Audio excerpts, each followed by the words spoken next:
from God? What if you are in the exams hall and you ask God for one of the answers, and then you don't know whether, okay, no, you not ask God, you just want God to help you, and then you now hear an audible voice of the answer. You don't know whether the answers are flying around the hall or that is God.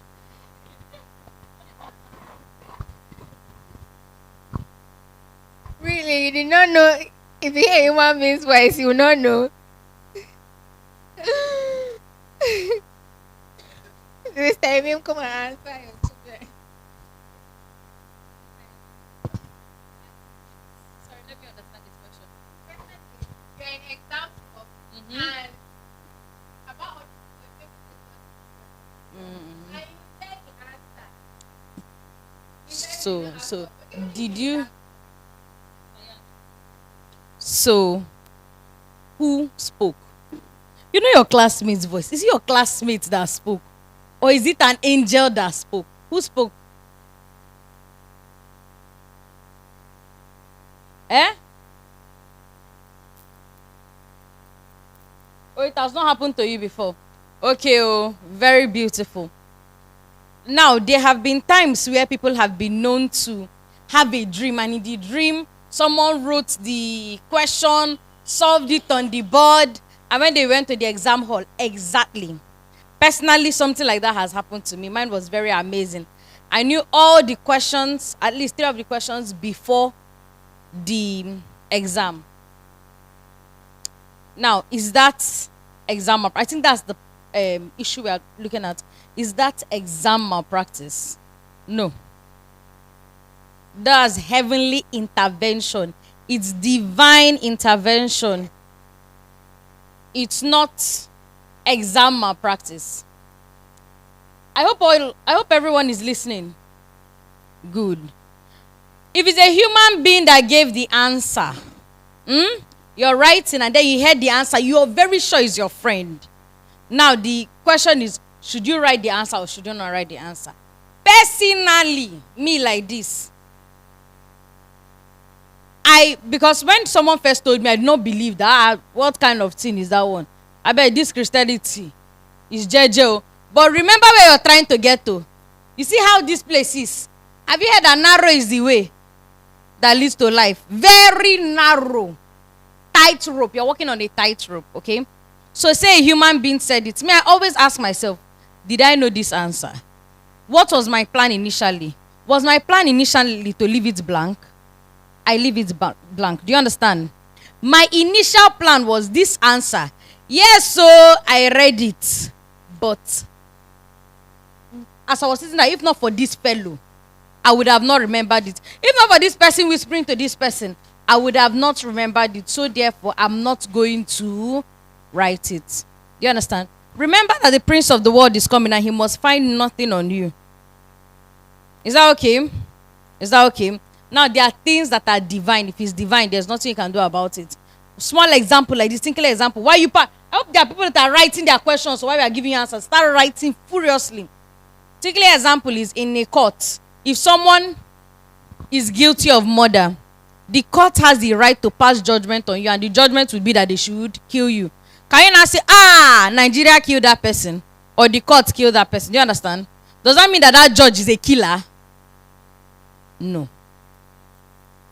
Even though he's a human being, now he's doing it based on what has been assigned to him. The person that is going to hang that man, is he a killer? No. That's what is assigned to them.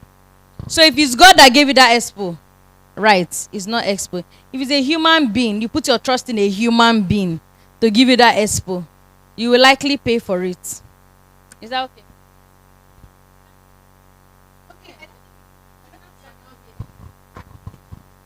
Please write your question. No. This is another question. Yes, who's hand? Okay.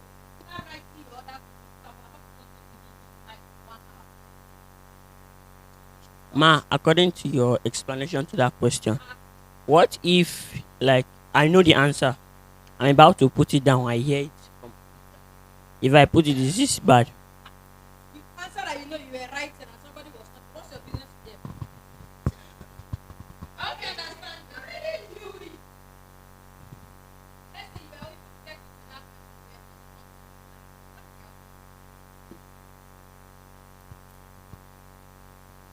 Ma, please, there's this one that people do check online, like in some of these external exams, people find the questions online. Is it exam malpractice? What were you going to check online in the first place? Someone went online to check and saw questions, live questions for the exams. That's cheating. Her question is simply put, you're writing WAEC. You went online. You're writing chemistry tomorrow. You now saw chemistry, you have to write tomorrow, today, online. Those now. See, you are shocked. So let's discuss it because these people are saying it. So there are websites where you people go with the aim to look for the question.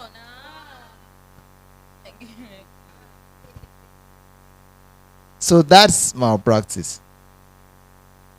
You're being a thief. You went online actually with the intention to look for tomorrow's question. That's bad. As what? It's not the same. Intention matters.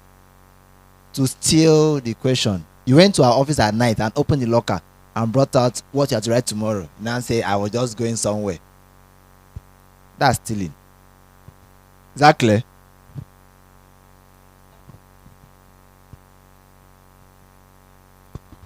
What if someone you said that you said that God can pass to someone to talk to you. So what if while you're in the examination hall, someone says the answer, isn't it God? You don't know the answer to that question. Are you asking God to tell you? So, and now someone is saying the answer. So isn't it God that is telling you the answer indirectly? Even all of you are smiling. Don't forget that you came to school to learn, not to pass exams. Never forget that fact in your life. You came to school to what? To learn, not to what? To pass exams. Don't be too eager to pass and not know what you came to learn. Is that okay? Is that okay? So what he's asking is not proper because it's not it didn't come from you, right?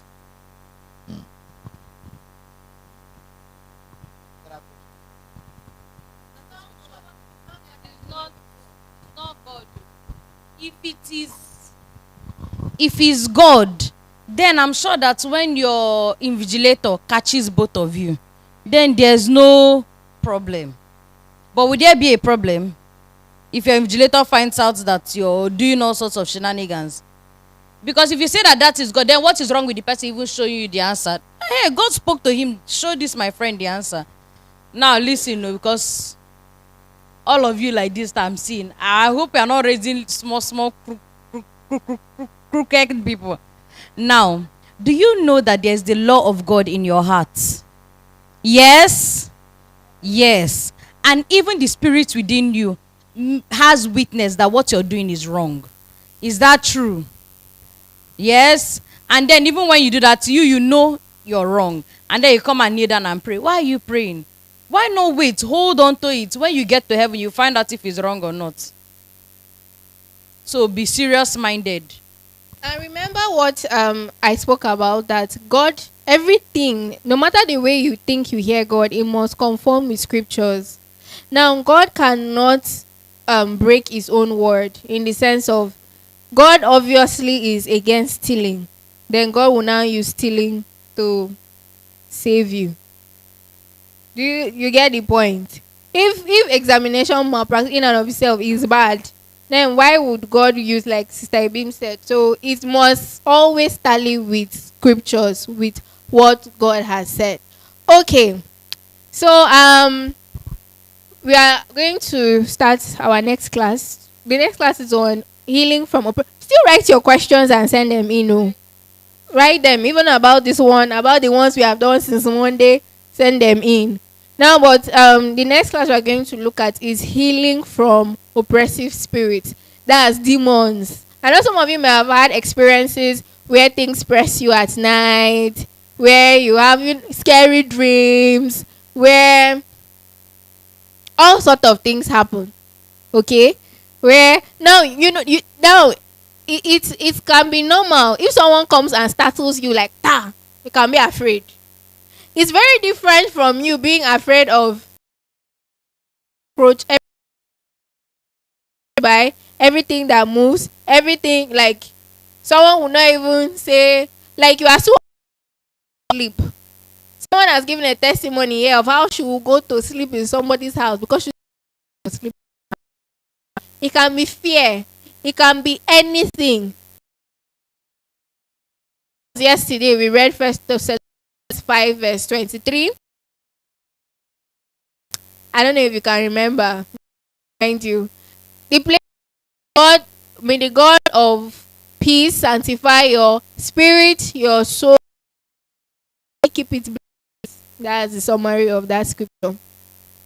And we talked about your soul being made up of your emotions, your mind, of different things and all that. People pick up things all the time from where they grew up, from your classmates. I mean, you are a combination of different things. That there was a friend that whenever he's talking, he always also. So, before you know it, if you're around that person a lot, you realize you start doing so. So, you mimic what your parents do. The things you see a lot, you will do it. Now, some of these things that you mimic or you see are not neutral. Some of them are demonic, like they are demonic things. Even songs can give you demons. Demons make you do weird and unnatural things. For instance, someone can be tempted to steal. Oh, I really needed this thing. I needed this thing. I just needed money. Therefore, that person steal. Now, you shouldn't. It doesn't justify your stealing it. But it can be a natural, in quotes, temptation. It's very different from someone who, the mother, in fact, they give the person 20k allowance, 30k allowance per month, and they can even ask for more if they want. But they will still be stealing. What did you steal? So sweet. Very ridiculous. Why? I mean, you can afford like 20 packets of that sweet if you want. Why didn't you just buy it? Not normal. It's probably a demonic problem. Also, people who does things like sleepwalk at night. You've seen it. You've probably seen it in movies where people sleepwalk. They just wake up in the night. They don't even know till they went to the fridge and went back and slept. They did not know. It happens. People who go through, it's a demonic affliction. It's not normal. Or people who every time there are many things that happen to us that are not normal and are demonic things. Are the things that we are going to address today. This is going to look at how demonic affliction affects people. Okay, so bring out your books, your paper. So I'm going to invite Pastor Ita Udoh as he will take the session.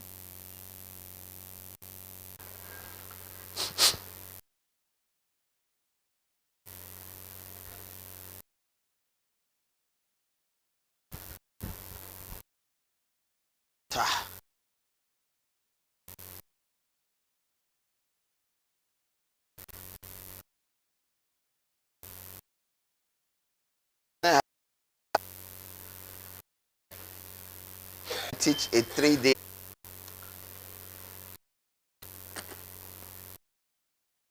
sanctify. So tell me,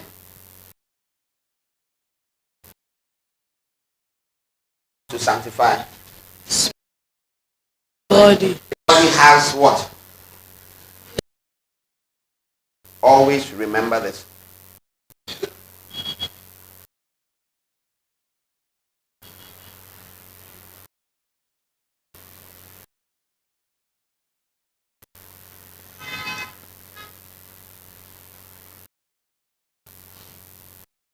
Okay.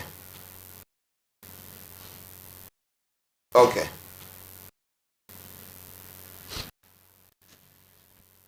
The soul can be sick. Soul can be sick, and it is often sick. In fact, it is often, but that part of you won't work well.